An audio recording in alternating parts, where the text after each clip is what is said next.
Hey guys, this is my 2009 Trx450R. I'm having trouble with it, so just recently it started acting up and doing this.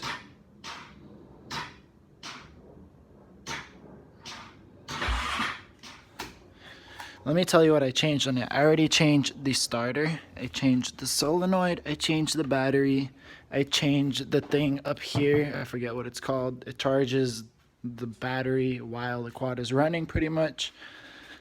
Nothing has helped. It literally, once it turns on, it runs fine, but it just can't turn on. Any suggestions what it could be, put it down in the comments. Any help will be awesome. Thank you.